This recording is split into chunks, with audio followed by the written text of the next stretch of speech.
Boa tarde a todos e a todas, sejam muito bem-vindos a mais uma EDAL Live. A EDAL é uma equipe colaborativa de designers, arquitetos e urbanistas, além de membros de profissões relacionadas, que atuam em rede. Seus mais de 100 membros são profissionais e, em muitos casos, pesquisadores e professores, ativos tanto no Brasil, onde a rede nasceu, como no exterior, em outros 18 países. Eu sou César Canova, sou arquiteto e urbanista, coordenador das relações de pesquisa da rede. A EDAL tem como missão apontar caminhos para a sustentabilidade em suas diversas expressões, por meio do design, da arquitetura e do urbanismo, com inovações metodológicas de planejamento e projeto, atuação em redes nacionais e internacionais, desenvolvimento de pesquisas acadêmicas e cooperação na prática profissional.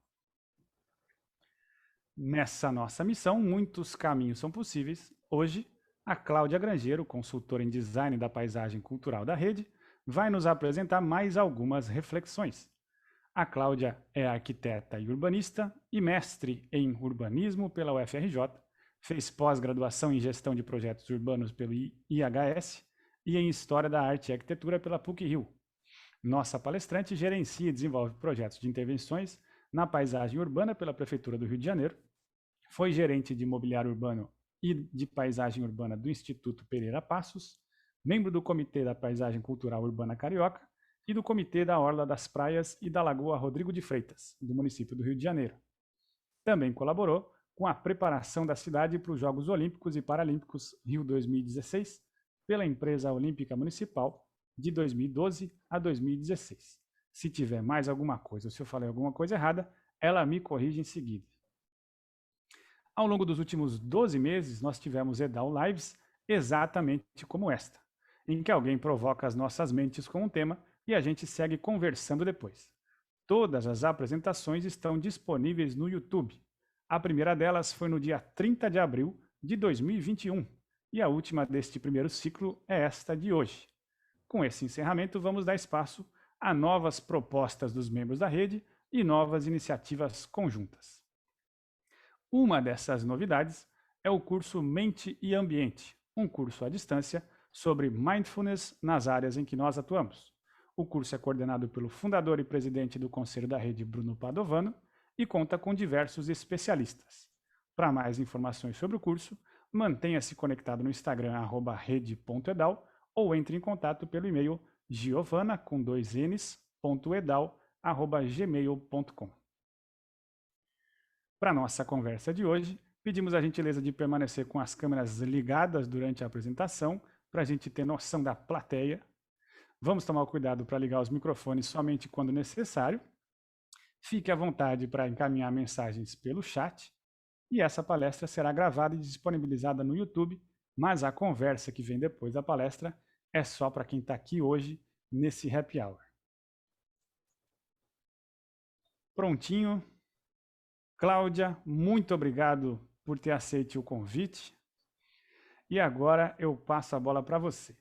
Eu acho que eu tinha te colocado no mudo, e aí foi uma sacanagem. Não, agora você pode clicar no microfone e falar com a gente. Muito obrigado, Cláudia. The floor is yours. Obrigada, César. Eu que agradeço o convite seu, da EDAL, do Bruno, e o apoio da Giovana.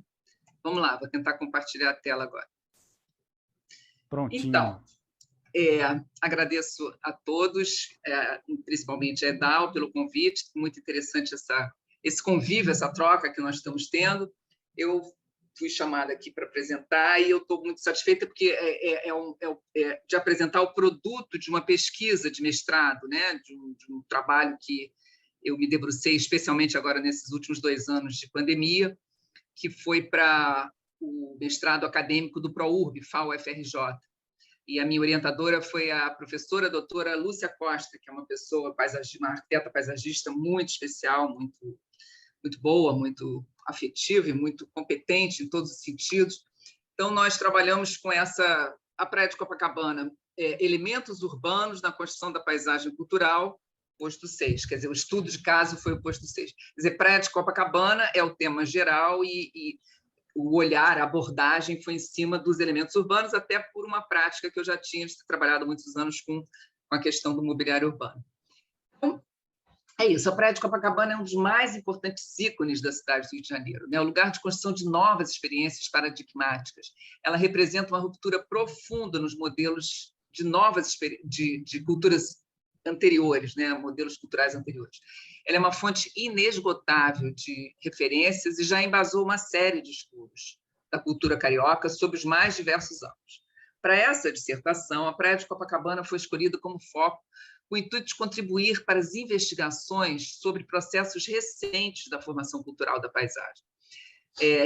Caracterização. Né? Mais do que isso, ela foi escolhida também pela sua capacidade de síntese da cidade, também pela intensidade do seu significado e pela reverberação de que tudo o que acontece na Praia de Copacabana reverbera para o Brasil e, às vezes, para outros lugares.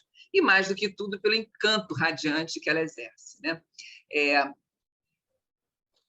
Esse ponto, a partir desse ponto estratégico para os navegantes que chegam à cidade, a ponta do arcoador sinaliza que você está chegando na Baía de Guanabara. Ele visualiza a enseada, esse anfiteatro de montanhas, e enxerga os desenhos preciosos, como o do Pão de Açúcar, né, que parece uma esfinge moldurando a entrada da Baía de Guanabara, onde ele finalmente acessa as águas calmas dos navegantes. Então, desde a infância, esse passado em parte no Leme, essa imagem, essa perspectiva me fascinou. E quando eu voltei de viagem, em 1971, eu encontrei Copacabana completamente diferente, é como se eu tivesse pulado para o futuro. Né? Eu observava da janela da casa dos meus tios, ali na Avenida Atlântica, aquele desenho, né? Aquela pontilhada de grafismos artísticos, né? do Burle Marx, os novos elementos urbanos, também o orelhão, o posto de salvamento, enfim, tudo isso me fascinou de uma forma que isso chegou a me influenciar na minha escolha profissional. Né? A imagem do Rio moderno, cheio de personalidade, contida em cada um daqueles detalhes urbanísticos e paisagísticos, despertou um interesse pelo tema, definindo, então, desde cedo, uma escolha profissional. Como arquiteta, viajei, conheci muitas cidades e busquei trabalhar com projetos urbanos. O que diferencia uma cidade da outra? O que identifica uma cidade? Né? Como responsável na Prefeitura do Rio, já como responsável pela área de mobiliário urbano, desenvolvi esse olhar para os processos, para os detalhes, né? E os processos de construção da paisagem. Então, aliado ao fato de eu ser moradora do Posto 6 e de ter realizado alguns projetos de requalificação nessa paisagem do Posto 6, esse objeto de estudo passou a ser, então, um ente amado, que se deseja compreender e cuidar. Então, essa pesquisa é dividida em 4 capítulos, e o primeiro deles ele apresenta o tema, de uma forma assim que ele faz uma releitura da bibliografia sobre a construção da Praia de Copacabana, que é extensa, dentro de uma perspectiva histórica, compreendendo os comportamentos culturais. Essa leitura é feita sob o viés dos elementos urbanos, né? e também do que motivou as decisões pelo poder público. Quer dizer, a análise é da praia, do espaço público. Eu não vou falar do bairro, das construções, das moradias. Existem outras pesquisas que tratam disso.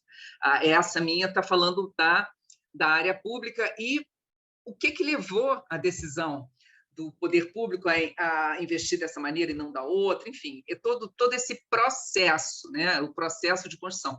Inclusive, quais foram as disputas e quais foram... E é sempre com um olhar, a pesquisa vai observar e buscar perceber a linguagem da paisagem com um olhar na escala do homem, que é nessa dinâmica construção. Por isso, os elementos urbanos são muito significativos, porque eles dialogam diretamente com a pessoa, com o pedestre, com o usuário. Esse caso aqui é excelente, que revela bastante, que são os postos de salvamento, que desde 1918 apareceram na paisagem para proteger os afogados, né? Havia muitos afogamentos e instalaram então esses postes de madeira com salva-vidas lá em cima para ele poder enxergar e proteger. E isso evoluiu na década seguinte com poste de concreto e já na década de 30, 35, 37 para pequenas edículas que organizavam também aulas de ginástica, bailes de carnaval e disputas esportivas, enfim, a vida social na praia durante essas décadas foi crescendo de uma forma enorme, e a sociedade que se formou em Copacabana pretendeu e conseguiu e instalou uma nova maneira de viver e uma nova... E para isso, ela fez os regramentos. Então, foram feitas algumas posturas municipais que obrigavam que você saísse da praia com uma saída de praia, que você não falasse alto, que não só fizesse banho de mar entre tais e tais horários. Enfim, várias posturas municipais organizavam esse hábito, que era um hábito que começou terapêutico, mas foi se desenvolvendo para cada vez mais lazer, hedonismo, prazer, corpo, coisas que foram se intensificando com a construção de Copacabana, né? Com a invenção da sociedade moderna que se instalou lá. Isso tudo não era uma característica carioca da forma que veio a ser. Quer dizer, é uma maneira de ser, um jeito de ser Copacabana, é uma maneira de ser, né? Que foi sendo desenvolvido e que definiu, é tão icônico, que definiu um jeito de ser carioca, né? A gente, hoje em dia, até no exterior, você já identifica pela imagem o que é Copacabana e o que é. Enfim, mas aqui, para ilustrar, essas cabines de troca de roupa, nesse momento, eram organizadas ou exploradas por uma empresa balneária e ela mesma doou 400 bancos para poder pontuar aqui esse passeio marítimo, estimulando ainda mais esse passeio marítimo e esse convívio social, vamos dizer assim. Aqui também aparece esse poste, que eram os postes de Art Nouveau, e todas as reconstruções da Praia de Copacabana, os postes vão iluminar de uma forma moderna e atual, e tanto que, em um dado momento, a Praia de Copacabana é conhecida como a princesinha do mar, né? E por causa do seu colar de diamantes, do colar de pérolas, desculpa, com aquela linha, né, redonda ali iluminada, ela parecia um colar de pérolas. Então, sempre uma referência feminina também a Copacabana. Copacabana é feminina, né? Existe uma entidade feminina. Esse PA de 1905 foi uma decisão do prefeito Pereira Passos, aí que a gente vê como que as coisas acontecem numa cidade, né? Muita coisa é espontânea e muitas são a partir de decisões mesmo, de atos do poder público. E até então, Copacabana, até o começo do século XX, Copacabana era isolada do resto da cidade. Tinha aquela montanha aquelas montanhas, né? Aquele anfiteatro de pedra que impedia um pouco esse trânsito. Só a partir da construção dos 2 túneis é que começou-se a ocupar de uma forma mais intensa o bairro. E enfim, a decisão... Até então, a ideia era que a rua principal seria a Avenida Copacabana. Era, inclusive, onde os romeiros vinham para fazer a romaria à Igreja Nacional de Copacabana, por isso esse nome, eles passavam por essa rua, andavam. Então, as casas eram voltadas para lá. Até que o Pereira Passos falou, não, tinha vindo dos balneários europeus, não vamos fazer... Aliás, já tinha construído a Avenida Beira-Mar no Flamengo, em outros pontos da cidade, e aqui também ele decidiu que a Avenida Atlântica seria uma avenida aristocrática, inclusive que ele queria qualidade, que ele queria uma coisa que marcasse, e desenhou de uma forma muito bonita, muito geométrica, mas não respeitou. Aqui embaixo a gente percebe a linha da maré, não respeitou a linha da maré. Ao regularizar essa curva, porque haviam pedras que foram cortadas, haviam outras situações, ele também não respeitou a linha da maré. O que aconteceu? A gente teve uma ressaca depois da outra. Essa construção foi destruída milhões de vezes, né, ao longo desses últimos 100 anos, pelo menos dos primeiros 50 anos, ela sofria ressacas, destruição, reconstrução, a ponto de ser o lugar mais reconstruído aqui na cidade. Um marco importante nessa definição da Avenida Atlântica, dessa definição também do valor da aristocracia dessa Avenida Atlântica, foi a construção do Hotel Copacabana Palace. Ele foi construído para abrigar os visitantes da exposição de 1922, foi um marco importante. E ele não ficou pronto para 22, ele ficou pronto para 23, mas ele teve apoio federal, financiamentos, enfim. Ele contou com investimentos públicos na forma de incentivos fiscais, na liberação da licença para a construção e para o funcionamento de um cassino. Então, tudo isso, esse valor, esse rigor, essa suntuosidade, esse luxo, foi ajudado pelo poder público. Quer dizer, isso houve um financiamento disso. E isso realmente marcou. Isso definiu o status de Copacabana.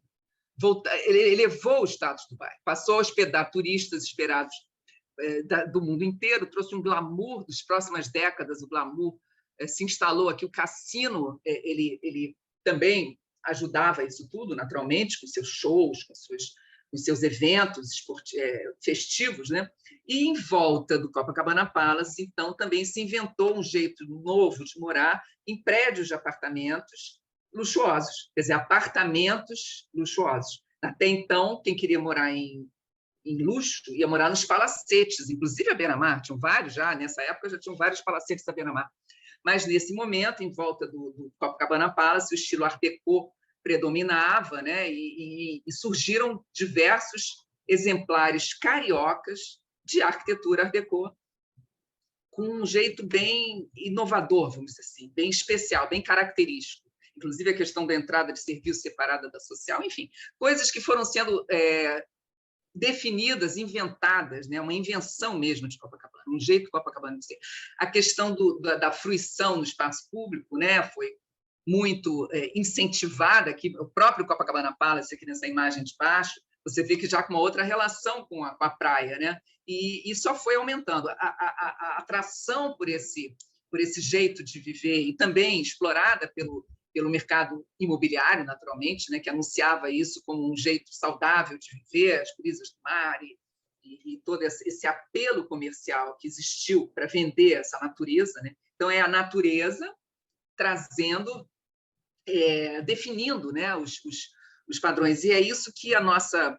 Bom, enfim, em 1960, então, já passadas várias décadas, com todo esse boom imobiliário, com toda essa correria do marketing e da exploração imobiliária mesmo, né, que foi um setor imobiliário aqui, foi realmente de uma velocidade assustadora, e o poder público foi cedendo às pressões, então, aumentou o gabarito, permitiu apartamentos menores, então também já não havia mais aquela aristocracia inicial do bairro, foi abandonando o bairro, que já começou a ter uma outra mistura, uma outra situação de caldeirão, né, que é hoje em dia, e perdeu um pouco aquela característica tão amada pela sociedade inicial. Essa é uma sociedade tão, vamos dizer, específica e tão bairrista, que ela tinha jornais e revistas do bairro e fazia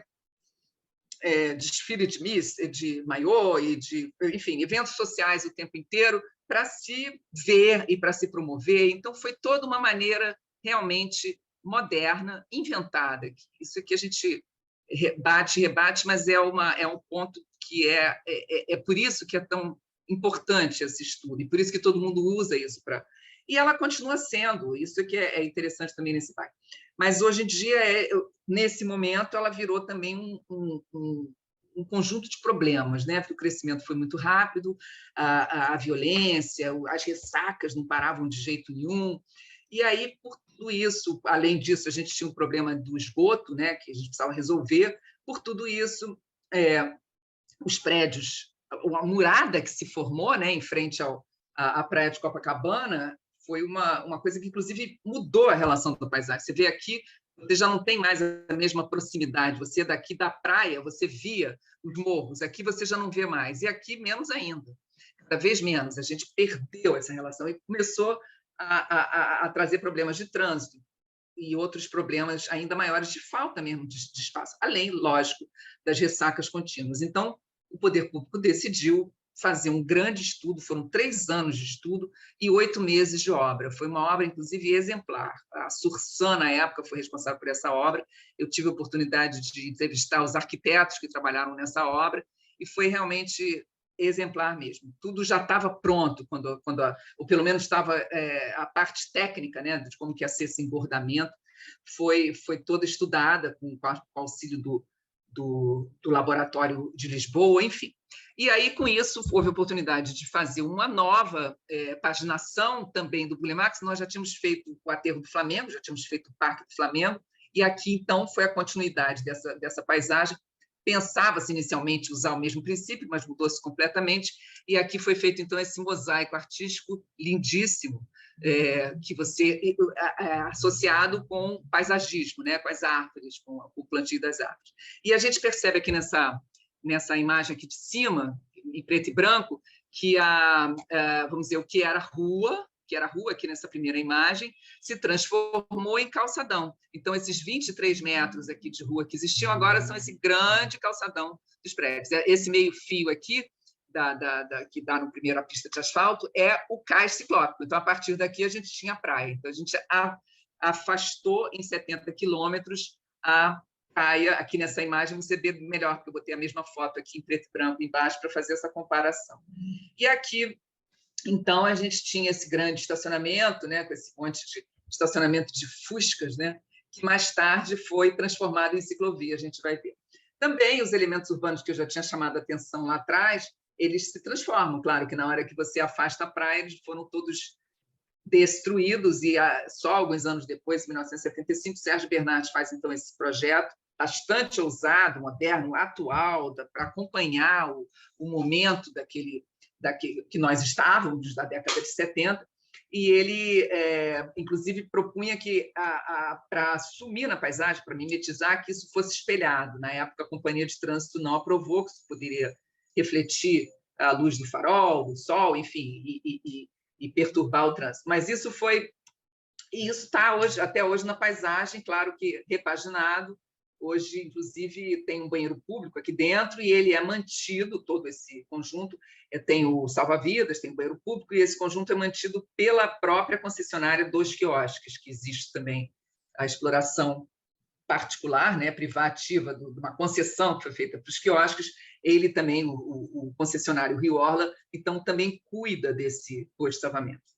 Em 92, já houve uma outra requalificação, que não foi uma dimensão um pouco menor, não foi uma grande obra, mas que foi principalmente a construção da ciclovia no lugar onde a gente viu aqueles fuscas antes, né, exatamente para liberar um pouco mais essa paisagem e trazer essa inovação, né, uma ciclovia grande na orla do Rio. E os quiosques, que foram implantados para substituir o serviço de alimentação, que era muito precário, muito anti-higiênico, feito com os trailers, né? Então, foram construídos foi regulamentado, né? A questão do comércio de alimentação na praia foi regulamentada a partir dessa iniciativa de 1992, que a gente pôde... Mas eram lanches, eram, sim, pequenos lanches, você comprava um coco, um sanduíche. Aos poucos, isso foi crescendo. Aqui nessa imagem, inclusive, a gente pode perceber também outra coisa, que é o fechamento dessas pistas. Essa imagem é do domingo, então você vê que as pistas da praia não têm carro. Desde 1992, aos domingos, essa pista é fechada. Também foi uma coisa que deu muito certo aqui no Rio. Isso também foi exportado para outras cidades, mas é uma ampliação da área de lazer muito grande. Então, a ciclovia fica maior e as pessoas andam e correm, e se encontram, enfim.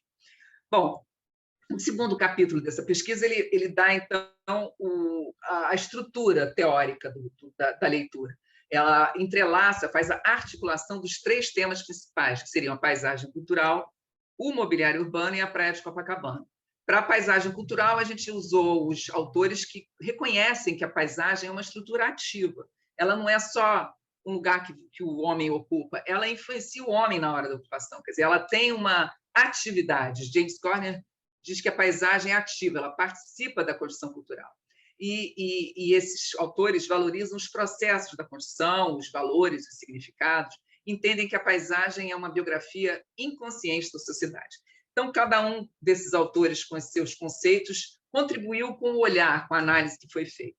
Quanto ao mobiliário urbano, nós também usamos esses autores e entendemos que ele faz a conexão entre economia e cultura e age como suporte às práticas mais cotidianas da sociedade. Então, ele revela muita coisa. A maneira que ele vai mudando e como ele é reinterpretado, ele vai contando, vai realmente sendo adaptado pela sociedade.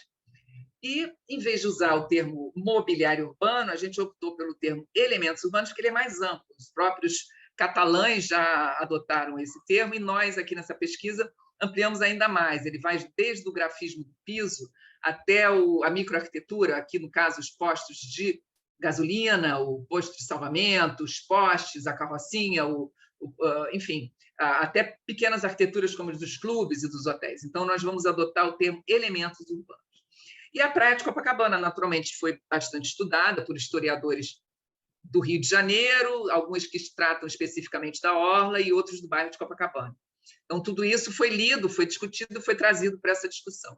E foram também houve um diálogo com outras pesquisas do ProURB, cada uma com uma abordagem diferente, todas tratando do tema Copacabana. No capítulo 3, a gente entra, então, no estudo de caso, que foi uma contribuição da minha pesquisa, vamos dizer assim, que aí já foi feita a partir de entrevistas e de levantamento de material, às vezes particular, coleções particulares, ou coleção da prefeitura, ou enfim, coisas que a gente foi trazendo. Então, é uma análise de um ponto que, a meu ver, é bastante especial, porque ele tem uma força muito grande, uma estrutura pela sua característica, né? No caso de ser...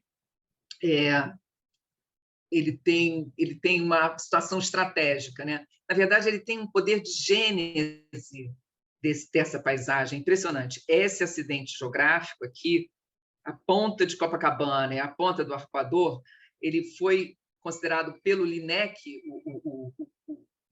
o laboratório de Lisboa, né, que fez essa pesquisa, que a partir dessa refração, se não houvesse essa ponta e não houvesse essa refração causada pelo mar, não haveria Praia de Copacabana. Então, ele é duas vezes ele é a gênese do bairro de Copacabana, que por ter essa língua de pedra, esse acidente geográfico que se projeta no mar e se comunica, vamos dizer assim, com outras esferas, com outras dimensões, ele consegue provocar essa forma, que é uma coisa linda, né? Eu achei isso muito bonito. Quer dizer, ele que forma essa praia, essa enseada tão perfeita, tão circular. Além disso, ele tem essa posição de anunciar, né, que a entrada, aqui nessa imagem aqui de cima, a gente percebe que a entrada da Baía de Guanabara é aqui onde está o Pão de Açúcar. Então, quando você avista isso, você já está chegando na Baía de Guanabara. Então, ele tem... É por isso que aqui eram os arpoadores. Aqui haviam os que caçavam a baleia naquela época, eles faziam a vigia ali, porque ali era o ponto mais enfiado dentro do mar. Assim. Do outro lado já tem as Ilhas Cagarras. Então, todo esse acidente é uma riqueza, é um desenho muito precioso. Né? Por isso, ele foi escolhido para sediar o posto telegráfico, que era uma conquista muito moderna, também muito avançada. Imagina, do Brasil, em 1874, a gente passou a ter comunicação instantânea com a Europa. Aonde? Nessa língua, mais próxima do mar, mais próxima, chegaram os cabos submarinos. E quando chegaram os cabos submarinos, a concessionária era uma inglesa, né? Brazilian Submarine Telegraph Company, e os ingleses que operavam esse sistema passaram a morar aí nesse lugar, e junto com os ingleses veio a francesa, que abriu um cabaré chamado Mary Louise, bem ali naquela esquina da Francisco Otaviano hoje, e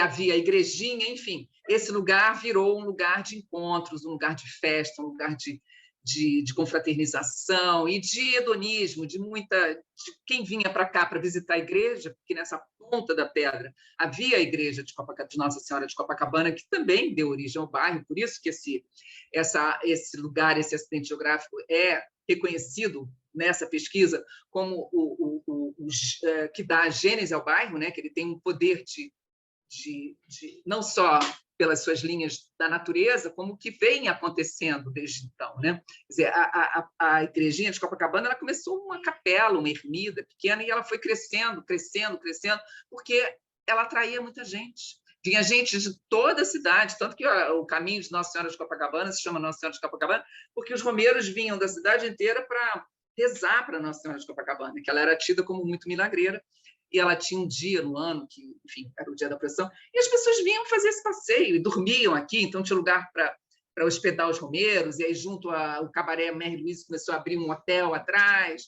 para hospedar os romeiros, e aqui eram feitas festas. Então, este canto, né, essa configuração dessa pedra, dessa paisagem, também convida aos encontros. Essa é a percepção que a gente tem, que aquilo também convidou, de certa forma, esses encontros, atraiu e fez nascer em Copacabana essa vocação para festas, para o hedonismo, para o prazer, para tudo isso que se aconteceu de forma tão intensa nas próximas décadas, né? Também a gente vê que poderia ter sido completamente diferente. Em 1905, teve esse projeto do engenheiro Caminada, que era dono desses terrenos, de construir de dividir em 53 lotes essa colina da Igrejinha, coisa que não aconteceu. Outro projeto foi da própria prefeitura, da época, do Distrito Federal, de fazer uma avenida, que é a Avenida Atlântica, né? Aqui embaixo, aqui, não sei se vocês veem quando eu ponho a setinha aqui, mas a Avenida Atlântica, aqui, você continuaria com uma via costeira, passando como se fosse uma Avenida Niemeyer, né? Passando por todo o morrinho aqui, ligando até a Praia do Arpoador e depois Ipanema. E o Forte Copacabana só começava, então, na ponta mesmo, onde era a Igrejinha. Aqui tudo era área pública, área logradouro público. Anos depois, isso foi completamente dominado pelo Exército. Nada disso aconteceu. Mas é curioso você ver esses documentos, como teria sido completamente diferente se a decisão tivesse sido outra, né? Aqui, esse canto foi a Praia das Pescarias, mais tarde ele foi a Praia da Igrejinha, né? Aqui, nesse período aqui, ele era conhecido como Praia da Igrejinha. Toda essa região, sua dimensão histórica e também espiritual, ela ficou conhecida. E o que a gente percebe é que essa nominação, na verdade, Igrejinha, Pescarias, depois Porcês, é porque esse lugar precisa de um nome. Ele precisa. Então, você está sempre inventando um nome porque ele é diferente, ele é um canto, ele tem a sua identidade, um pouco diferente do resto. Então, ele tem essa... enfim, foi necessário, nesses momentos, criar uma designação para ele. E aqui nesse mapa a gente percebe bem, quem não é do Rio, inclusive eu vou explicar por aqui melhor. Aqui é a Avenida Atlântica e a avenida seria aqui, por esse costão aqui todo. Quer dizer, em vez de virar aqui como é hoje em dia a Praia de Copacabana se liga à Praia de Ipanema, mas você não consegue fazer essa ligação pelo mar, você vai por dentro, né, por essa rua interna aqui, por essa rua... enfim, uma vai, a outra volta, mas você não consegue acessar a orla. E, né, por aquele projeto da prefeitura, você faria isso por fora, você teria uma situação completamente diferente. Mas, então, a gente tem aqui, hoje em dia, isso que a gente vai analisar aqui, é como isso foi sendo formado. Isso não foi um projeto, isso foi acontecendo a partir de disputas dos grupos sociais que foram tomando conta desse lugar. Então, era a Igrejinha dominou por muito tempo, o Forte chegou, acabou comprando o terreno da Igrejinha, acabou avançando mais um pouco, aí veio o Pescador, enfim. Todo esse processo de disputas aqui é o que a gente vai vendo aqui na frente. E o mais engraçado é que o posto 6, ele designa isso tudo, né? Mesmo ele tendo sido demolido. Ele foi demolido em 1970, quando ampliaram a praia. E mesmo assim ele continua hoje presente como o nome desse lugar, na verdade, desse bairro todo, mas principalmente desse lugar aqui, por causa disso que eu falei, essa necessidade de designar. Aconteceu isso também quando a Igrejinha foi embora, continuaram chamando aquilo de Igrejinha durante um tempo. E isso é porque ele permanece no locus da memória, identificando esse trecho da praia e do bairro. A Igrejinha, ela dominou por muitos e muitos anos, desde o século XVI, na verdade, desde que ela era pequenininha e foi crescendo. Isso aqui era o lugar da espiritualidade, o lugar da Igrejinha, o lugar dos encontros.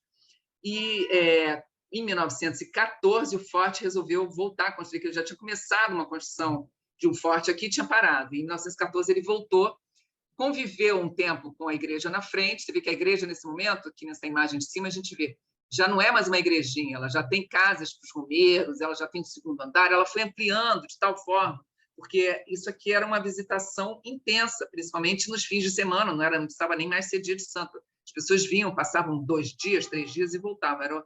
Era Barra da Tijuca nesse momento. As pessoas vinham, passavam como se fosse um fim de semana e iam também para o cabaré, e tinha música, enfim, tudo isso.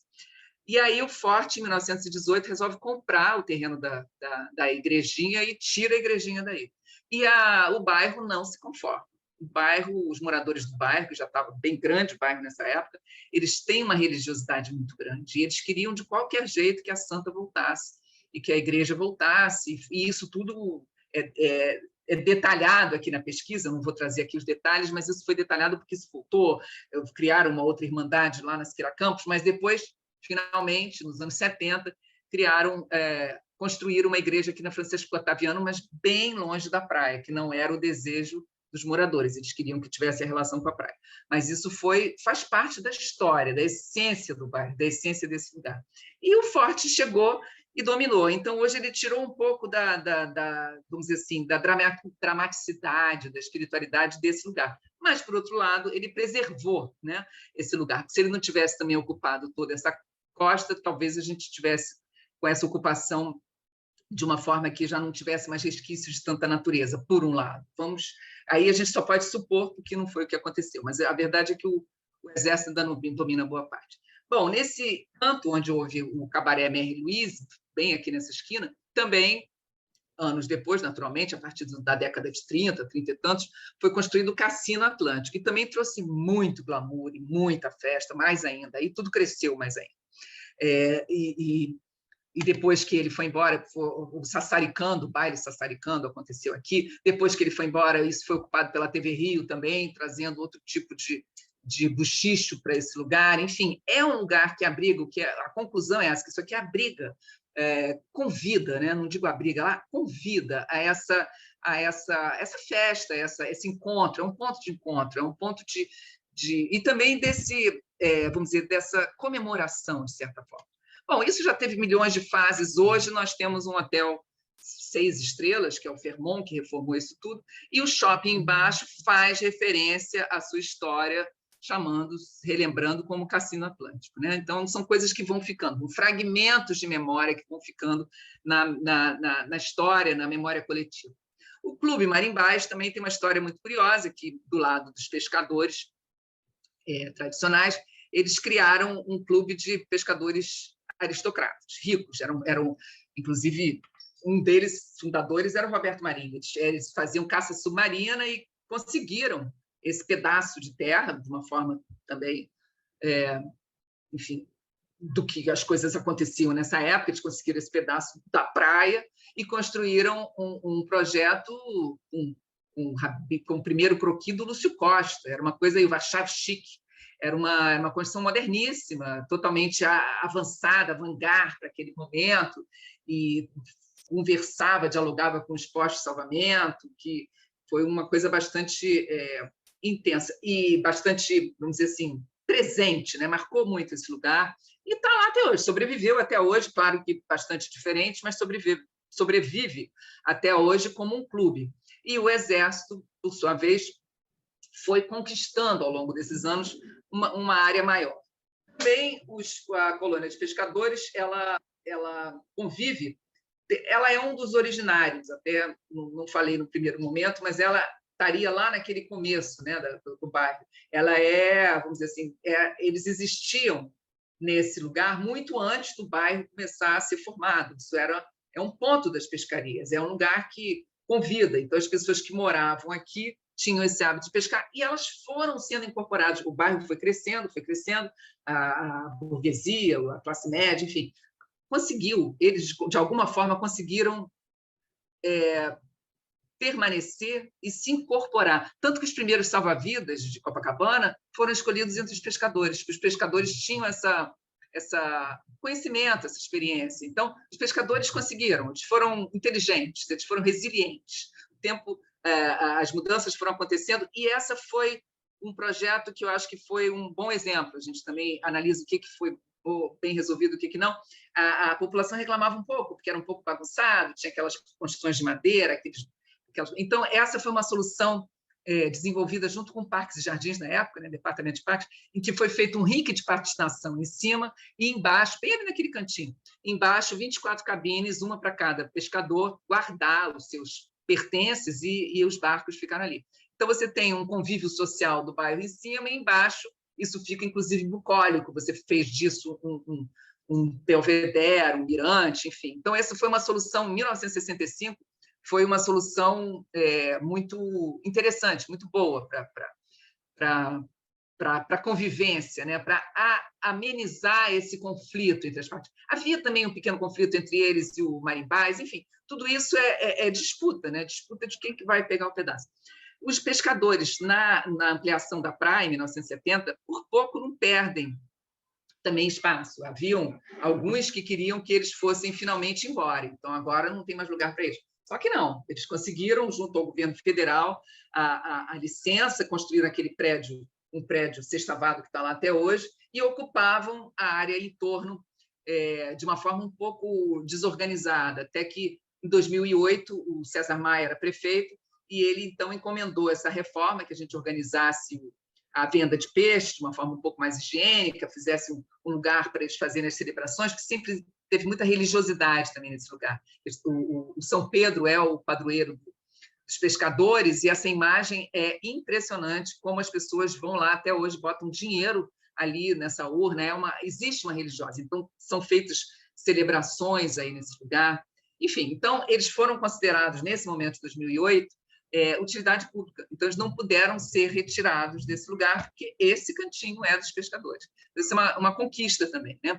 E ele é um ponto de encontro, é um lugar que traz essa certa esse olhar bucólico, essa certa nostalgia, esse encontro com a natureza, um pouco das tradições. Isso tem toda essa mistura que atrai. Ali é um ponto de encontro, realmente. Hoje em dia, inclusive, com os esportes que acontecem lá, quer dizer, a gente tem essa ameaça o tempo todo, porque os maus usos, a expansão, a descaracterização, a informalidade, aqui, inclusive, agora é ponto de aquela fila que se forma para visitar o Forte Copacabana, então atrai mais ainda os ambulantes, mas eles têm uma resiliência muito grande, estão convivendo muito bem com os esportes que se desenvolvem no Posto 6 agora, cada vez maior, uma maior infraestrutura, e acontecem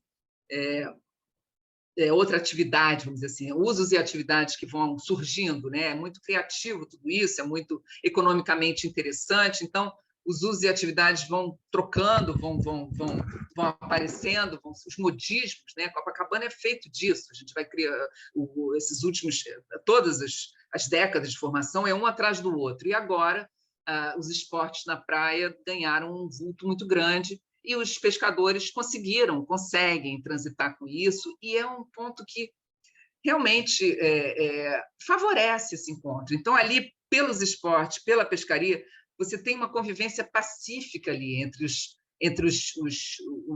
morador de classe alta que vai ali fazer esporte, o pescador, o turista do hotel que está ali, o mecânico que está ali tomando uma cerveja, todo mundo tem uma convivência, enfim, é um mix social, é realmente um ponto de observação que não tem uma tensão maior do que outros. Tem outros lugares da cidade que tem uma tensão maior. Se você for ao Arpoador, ele tem uma tensão maior. Aqui, ele parece que tem uma calma, tem alguma coisa que pode ser também provocada pela paisagem. A gente entende que esse conjunto de fatores vão favorecendo certos encontros, e aqui é um deles. Além de tudo isso, teve essa ocupação informal da terceira idade, e essa ocupação foi acontecendo ali em frente à TV Rio, os idosos se encontravam. Copacabana é um lugar do Rio de Janeiro onde muitos idosos moram, é uma população idosa muito grande. Então, projetos sociais que apoiem os encontros e essa qualidade de vida são apoiados pela prefeitura. Então, nesse momento, 2008 também, no mesmo período, o César Maia, então, resolveu investir, porque estava muito descaracterizado, muito feio, então encomendou esse projeto, que foi feito na mesma época da requalificação da colônia de pescadores, foi feito esse aqui do clube, e eles conviveram durante muito tempo, com muita gente, com um sucesso total, mas agora, a partir de 2020 com a pandemia piorou ainda mais, está muito esvaziado, os sócios foram sumindo, foram morrendo, e atividade também talvez não atraia mais tanto. E agora, o que fazer com isso? Né? É uma pergunta que vem. Como que a gente vai lidar, o poder público vai lidar com isso? A gente não cabe a nós, poder público, agora investir numa requalificação desse, que é um uso tão particular. Então, como se tratar disso? Outro ponto que já foi citado, mas que aqui a gente observa de uma forma melhor, são os quiosques, né? Quer dizer, esse comércio começou muito informal na praia de Copacabana e foi regulamentado com a construção dos quiosques no Rio Orla, que aí então você tem água tratada, esgoto, enfim, só não tem banheiro. E aí os lanches eram favorecidos aqui e tinha uma condição higiênica melhor. O sucesso foi tão grande, mas tão grande, que menos de 10 anos depois, quer dizer, o Rio Orla foi em 92. Em 99, o prefeito Luiz Paulo Conde já promoveu uma outra licitação, mudando um pouco o formato. Dessa vez, seria um concessionário para sublocar para os quiosqueiros, né, no caso. Então, foi desenvolvido um projeto que fosse bastante transparente, foi feito pelo designer e arquiteto Guto Índio da Costa, e o pai ajudou também, enfim, mas os dois Índio da Costa, e a ideia, a proposta, o conceito, era que ele fosse bem transparente e a infraestrutura do subsolo. Então, você tem uma infraestrutura de banheiro e cozinha, depósito, tudo que precisa no subsolo. Isso começou em 99, mas ele, de fato, só começou a ser construído em 2007. Nós estamos em 2022 e ainda estamos construindo os quiosques. E eles, nesse caminho, foram mudando um pouco, foram crescendo, né? Vamos dizer, a infraestrutura, aquele conceito da transparência foi se perdendo. Hoje nós temos verdadeiros restaurantes e eles, apesar de ser enfim, uma atração, né? Você está ali dentro da paisagem, eles estão, da maneira que eles foram sendo desenvolvidos e foram sendo fechados, incorporando outros elementos, eles estão bloqueando, de certa forma, a paisagem, que foi a intenção inicial, não era essa. A intenção era o mais transparente possível, e foi por isso também que os fuscas, os estacionamentos foi retirado aqui da orla.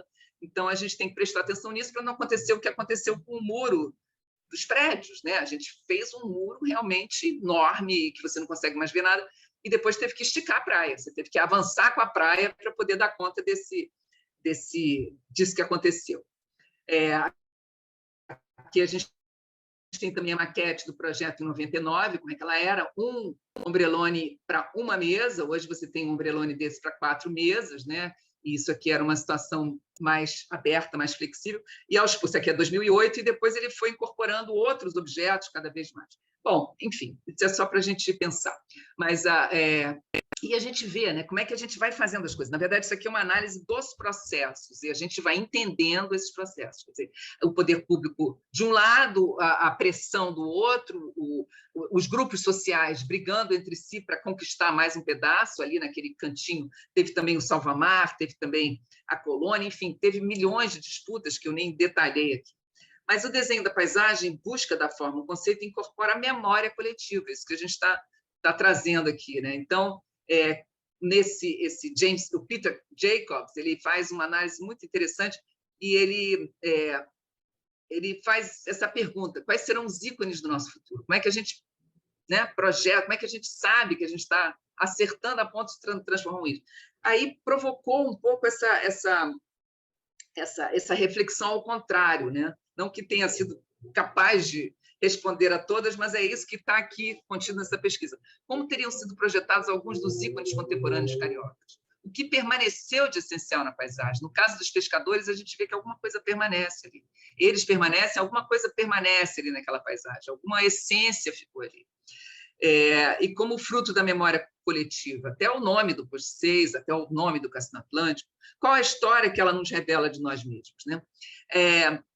Aqui nessa região também a gente tem alguns marcos afetivos. O primeiro a ser instalado de uma forma muito realista foi essa pequena escultura do Carlos Drummond de Andrade. Ela caiu no gosto popular de uma forma tão intensa que hoje nós temos vários ao longo de toda a praia de Copacabana e outros lugares da cidade.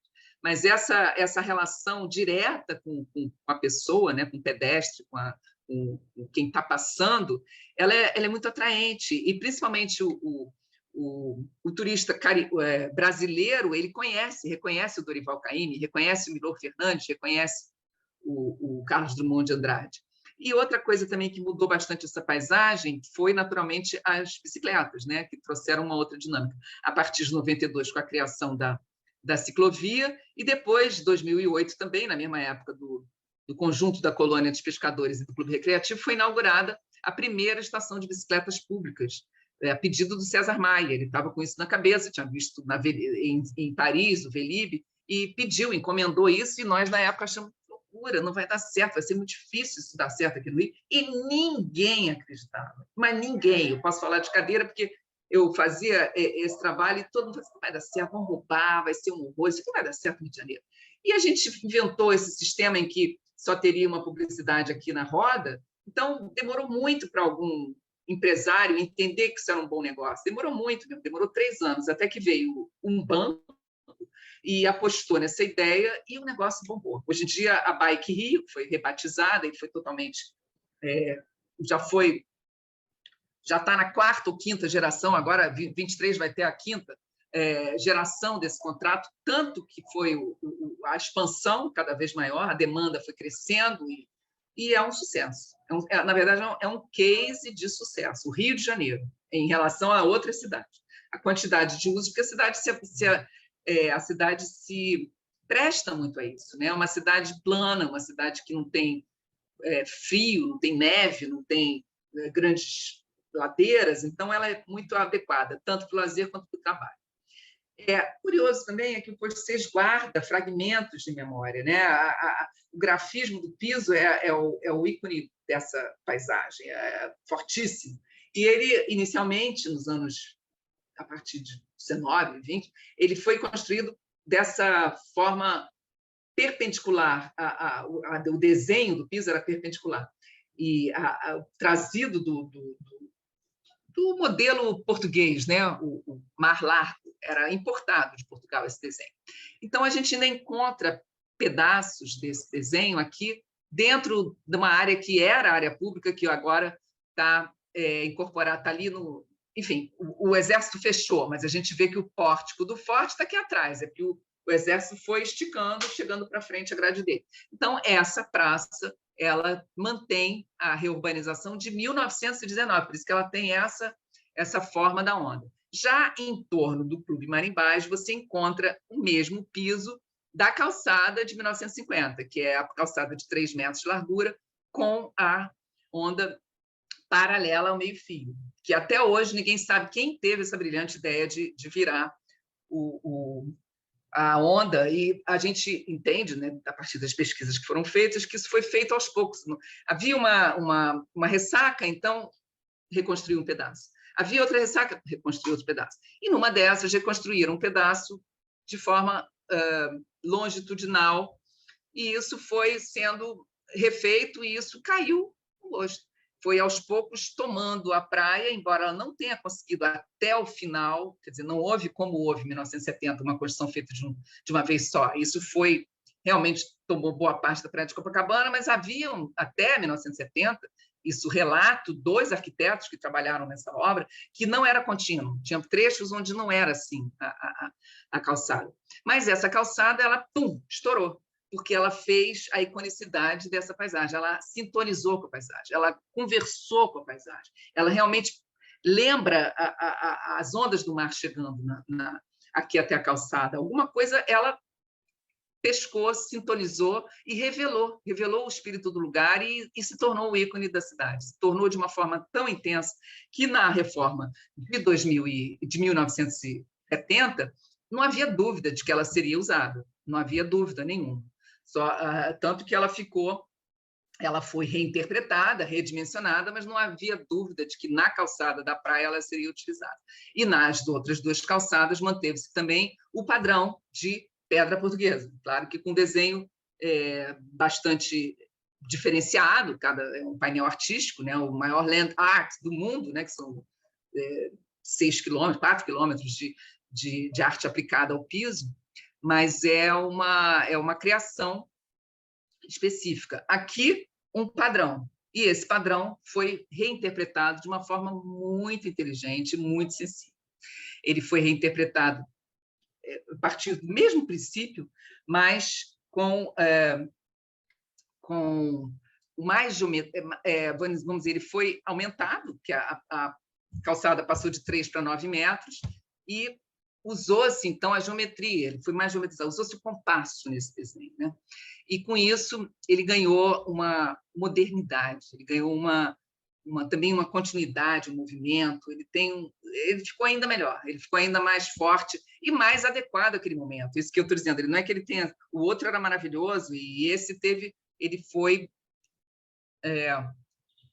ressignificado no momento em que ele atuou em 1970, onde ele estava, né, junto com aquele painel do Burle Marx, quer dizer, ele tinha afinidade, ele conversou e manteve mais ainda essa iconicidade, ele é ainda mais intenso essa relação. Aqui a gente conseguiu também essa imagem que revela o que foi explicado pelos nossos colegas arquitetos da Sursan, desse trabalho, 3 arquitetos que foram entrevistados, que as formas de madeira eles foram experimentando. E essa conversa é muito interessante, os detalhes dessa construção. Essa obra não fez parte da obra do projeto do Burle Marx. Essa obra fazia parte do cais ciclópico, né? Então, tudo isso aqui foi um desenho realmente desenvolvido por eles ali dentro da Sursan. E isso é interessantíssimo, porque revela uma sensibilidade, revela um cuidado e revela um primor que a gente não consegue mais... enfim, tem que reconhecer. Acho que é importantíssimo reconhecer.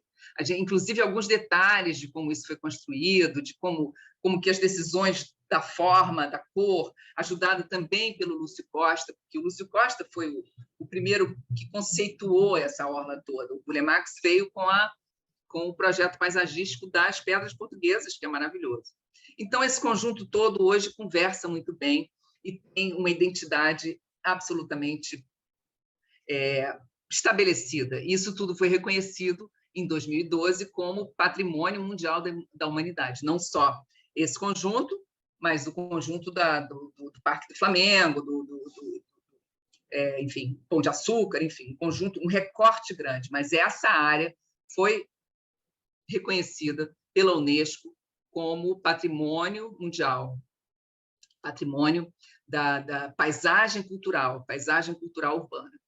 Então, a gente tem que ter bastante carinho com ela, tem que ter muito mais atenção, muito mais cuidado na conservação, porque isso faz parte de um conjunto realmente que a gente nunca mais vai construir, e funcionou. Acho que agora também está na hora da gente avaliar, mas esse engordamento da areia, de certa forma, adiou a erosão da costa, que está acontecendo em todo o Brasil. A gente está vendo casos gravíssimos. Agora, inclusive, o balneário de Camboriú acabou de fazer um engordamento, Recife está prestes a fazer, se não fez ainda, está tendo muito problema de erosão. Enfim, isso é uma outra discussão. Mas a gente também, então, amplia um pouco esse posto 6, analisando essa ponta toda, quer dizer, o outro lado, esse aqui é o Forte Copacabana, para quem não é do Rio, o Exército acabou tomando conta não só dessa ponta de pedra aqui, mas de toda essa região aqui.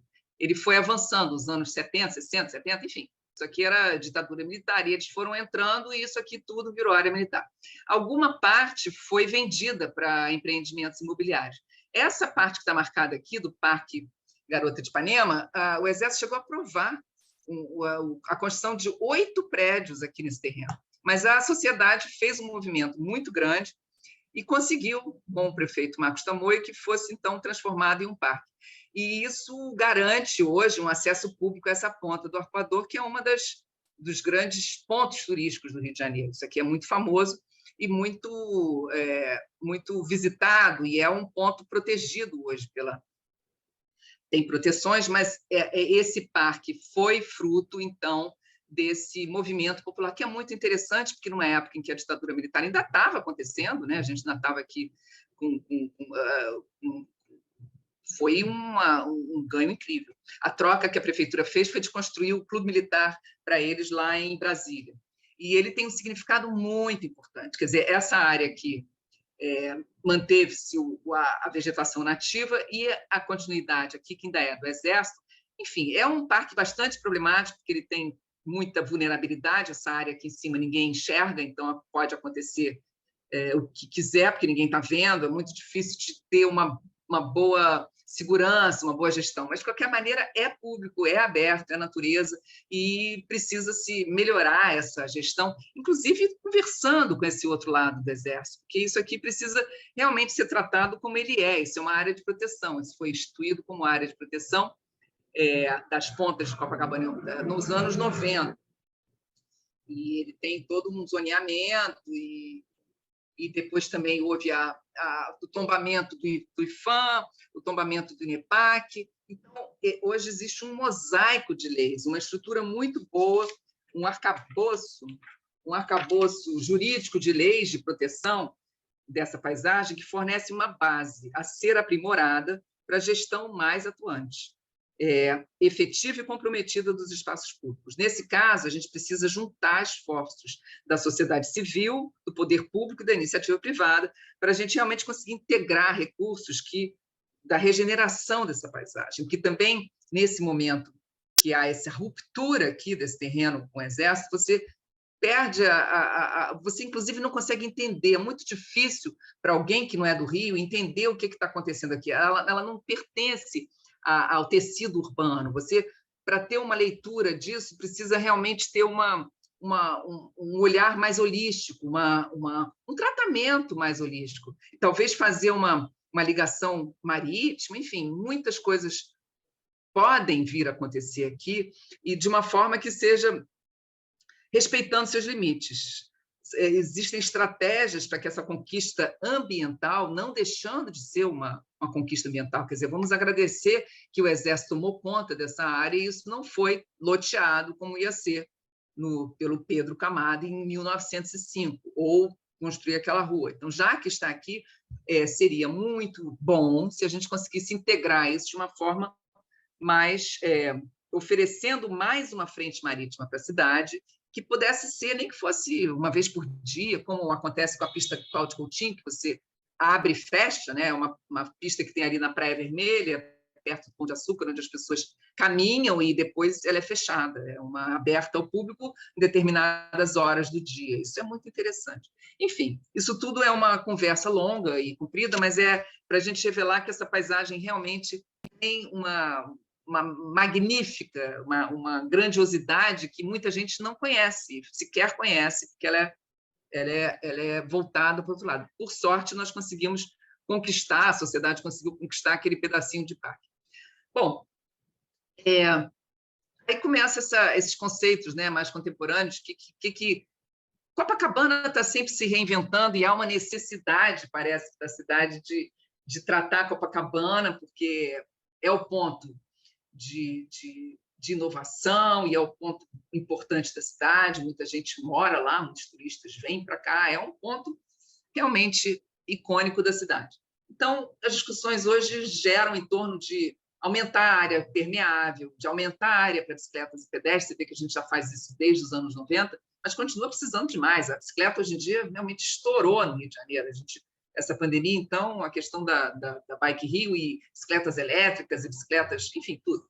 Então, a gente precisa de mais área. Então, maior área de fruição, ampliando os espaços públicos integrados em uma fusão criativa de natureza e exuberante do sítio. A gente tem essa exuberância toda. Então, o que atrai, o que trouxe tanta gente para morar aqui, o que vendeu tantos apartamentos nessa paisagem, foi a paisagem, né? Foi esse modo de vida, essa coisa de você estar a 2 passos do mar, estar a 2 passos você correr na praia, andar de bicicleta. Então, essa regeneração ecológica da área de proteção e a maior integração ao tecido urbano é uma coisa que a gente pode avançar, pensar de uma forma, possibilitar uma conexão marítima, que a gente não tem, o Rio de Janeiro ainda não tem esse alcance, é muito restrito, temos um pouquinho na Marina da Glória, mas é muito pouco. Lá na Baía de Guanabara, aqui realmente a mar aberto nós não temos ainda. Uma marina, um cais, uma coisa. E ainda precisa discutir essa questão do despejo, do saneamento. A gente construiu um interceptor oceânico, mas ele hoje está apresentando algumas questões, alguns problemas também que a gente precisa rever. E a erosão da costa, né? Avaliar o que aconteceu depois de 50 anos, se ela ainda está se comportando bem, ou se ela está... Enfim, avaliar, fazer essa análise, né? São temas para uma nova intervenção que mantém a orla da Praia de Copacabana sempre atualizada.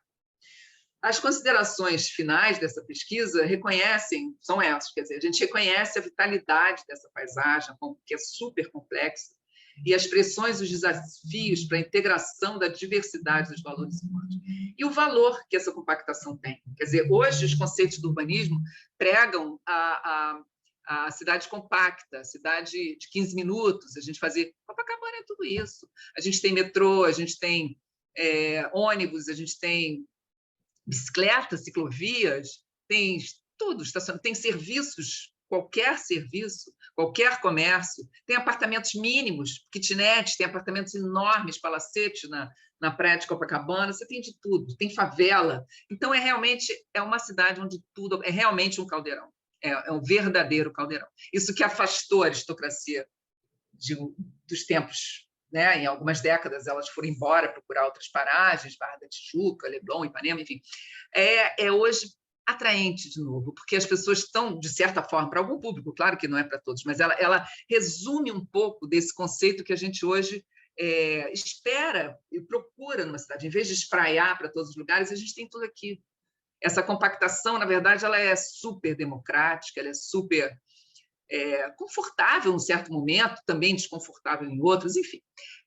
O valor disso, os prós e os contras.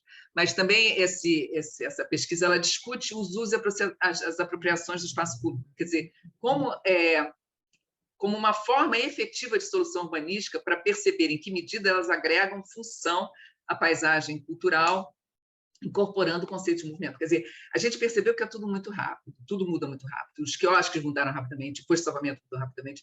Os esportes na praia nem se fala, cada dia inventa um novo, é o beach tênis, enfim, todos, cada dia tem um novo. E tudo isso, e as modas, quer dizer, foi aqui em Copacabana que inventaram o frescobol, né? Impressionante. A raquetinha virou frescobol e é um esporte nacional. E é uma coisa linda, o frescobol é o único esporte que você pratica que não tem inimigo, não tem disputa, um ajuda o outro. Então, é muito interessante tudo isso. E isso tudo foi surgindo de uma forma muito criativa e muito assim, a partir de necessidades, uso de ocupação, vai lá, vende uma coisa, estoura, não sei o quê, e também da criatividade do empresário, naturalmente, mas também desse uso mais popular, né? Então, essa pesquisa também destaca algumas iniciativas do poder público que deram certo e outras permissivas demais, para que a gente possa refletir um pouco sobre isso. Percebe quais as formas mais representativas, o que é essencial preservar como patrimônio. Pergunta, né? Não percebe e pergunta. É claro que a gente não conclui tudo, mas a gente vai trazendo esses questionamentos. Sempre que você mexe numa paisagem dessas, você pergunta o que eu preciso inibir, o que eu incorporo. O caso dos velhinhos jogando cartas, por exemplo. Podia ter mandado eles embora, tentaram mandar eles embora, mas, de repente, a prefeitura, não, vamos incorporar, deixa eles aí, vamos construir uma situação em que eles possam ficar e ocupar de uma forma um pouco mais não degradante da paisagem. Quer dizer, eles estão com um privilégio enorme, eles têm cadeiras para ver o mar o dia inteiro ali, mas então foi essa a decisão. Então, a cidade é concreta, mas a memória de Copacabana e suas imagens adquirem um valor que equivalem às outras experiências e as representam. Isso que a gente viu toda hora, né? Quer dizer, uma imagem já está se transformando em outra e já está representando, e é tudo um movimento, né? Como se fosse aquelas ondas do calçadão de Copacabana. Eu uso essa imagem assim, porque eu acho que parece isso, a coisa do tempo e de como as coisas voltam, né? Quer dizer, vai e volta, é como se fosse uma espiral do tempo, né? Então, essa é a utopia moderna, as características simbólicas. A Copacabana teve, né? Essa ideia, como foi um bairro novo, todo construído, existia essa sociedade que começou, ela tinha uma utopia de que a gente ia fazer uma sociedade mais moderna, mais civilizada, mais cheia de prazer, mais cheia de liberdade também, porque havia os provincianos do subúrbio, aqui não, era tudo liberdade. Se você lê o Nelson Rodrigues, ele falava isso toda hora. Então, as características simbólicas universais permanecem nessa dinâmica urbana. Então, a conclusão é que esse lugar tem uma grande resiliência, como ícone da identidade carioca, apesar dos baixos, das decadências, momentos terríveis de Copacabana, ainda hoje, muita violência, muita prostituição, muito assalto, enfim. Mas ele tem uma força da identidade carioca, e com essa sua capacidade de renovação e a flexibilidade das práticas sociais, você viu o Réveillon, né? O Réveillon uma coisa de doido, aquele negócio de 5 milhões de pessoas, né? Não sei, não, 5 milhões não, mas 1 milhão de pessoas, já nem sei mais quanto é 5 milhões, mas é uma quantidade de pessoas ali num dia só, e que não acontece nada muito grave, é uma festa. Isso tem tudo a ver com a festa da Nossa Senhora de Copacabana, isso que a gente faz o link, né? Começa com a festa para visitar a padroeira Nossa Senhora de Copacabana e se transforma na Iemanjá, e que é a mesma entidade feminina que está ali presente, e que é essa grande comemoração, essa grande congregação pacífica, né? Então, sendo assim, Copacabana reconstrói seu corpo físico, mas mantém-se fiel ao seu espírito com o seu projeto de moderno. Essa é uma das conclusões. Então, é isso. Estou à disposição, meu telefone, meu e-mail, se vocês quiserem também perguntar alguma coisa, estamos aí à disposição. A pesquisa tem alguns detalhes desses conflitos aí, dessas disputas, mas, em última essência, é isso, mais ou menos. Passa por esse correr aí. Alguém quiser comentar alguma coisa? Muito obrigado, Cláudia. Pode parar a partilha aí para você ver os nossos rostos todos maravilhados com a sua apresentação, porque é uma empolgação que você fala, que deixou claro no começo, que tem a ver até com a sua vida, né? Aí por volta do posto 6. Eu quero agradecer muito. Eu anotei aqui algumas coisas para eu não me esquecer o que eu tenho que falar agora, porque vira e mexe eu esqueço. Eu penso assim, vou falar isso, aí eu esqueço. Então eu vou falar primeiro, para a gente encerrar essa parte que vai para o YouTube, e aí abro para as conversas. Queria dizer que essas 12 lives que a gente fez, e eu achei uma coincidência imensa, que foi no dia 30 de abril, que foi a primeira, com o Valfredo, e hoje, 29 de abril, está sendo a última dessas 12. Foram propostas e acabaram sempre tendo algo a ver com pesquisa, mesmo que, ao fazer o convite, eu não soubesse. Tinha muito a ver com pesquisa, e isso reitera o papel que eu exerço enquanto coordenador das relações de pesquisa aqui da rede.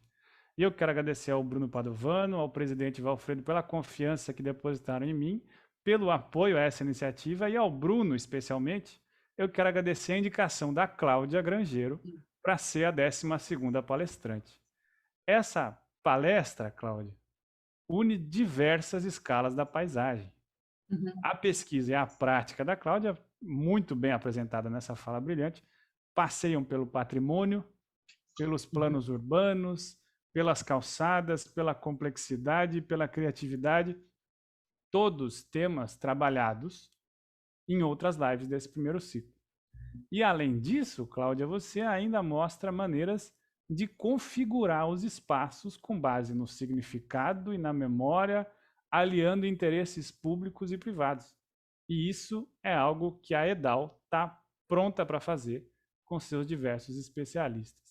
Muito obrigado pela palestra, muito obrigado aos membros da rede que participaram dessa e das demais lives, à presidência da EDAL e a todos que acompanharam os conteúdos que a gente colocou no Instagram ao longo desse ano, no YouTube e nessas conversas. Espero que vocês continuem nos acompanhando pelo Instagram, pelo Facebook, pelo LinkedIn, onde for, para a gente continuar conversando. Cláudia, muito obrigado. Eu vou encerrar aqui a parte que vai para o YouTube, e aí eu vou abrir com a pergunta que o Antônio mandou. Tá ótimo. Obrigada a você. Eu agradeço o convite.